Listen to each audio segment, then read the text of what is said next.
Hi, my name's John Pasternak. I'm a family physician in Medicine Hat, Alberta. I've been living with ATTR cardiomyopathy of the wild type for the past 3 years. So I was diagnosed in around age 62 with amyloidosis. The interesting thing that finally brought this all to a head was I love golfing and go away every year with a bunch of doctors on golf trips. After 3 days of 36 holes a day, I suddenly realized my legs were like stovepipes. My belly was out to here. I could hardly walk 20 feet. And after an echocardiogram, which showed an ejection fraction of 40%, this cardiologist had me do a cardiac MRI and a pyrophosphate nuclear scan, which he suspected right from the start was going to confirm that I had transthyretin amyloidosis. And he told me that it was a progressive, ultimately fatal condition, that I might have 5 years to live, and that I might need a heart or liver transplant to save my life.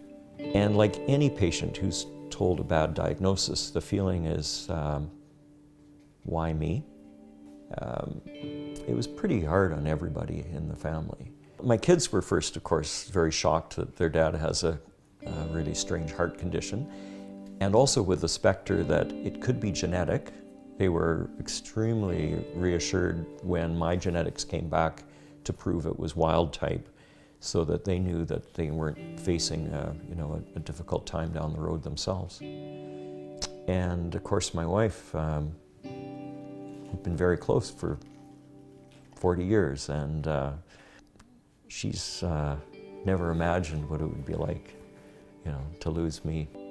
Primarily, it's reduced my exercise tolerance. I find I really struggle to climb hills.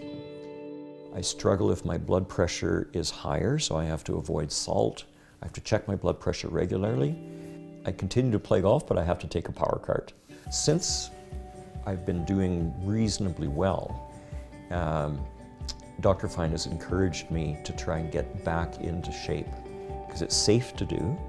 I'm now encouraged that I can actually start getting back in shape. I started working less and less, mostly in the operating room, which I love. I love to assist at surgery, so that became my plan.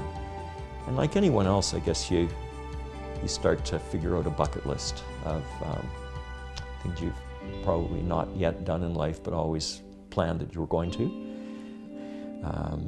see all of our children in their careers and where they are as often as possible, and just spend time with each other. I mean, as a family doctor, you realize in retrospect that you spent a heck of a lot of time at work, and when given this chance now to try and make amends, maybe spend more time at home, that's been a very good thing too.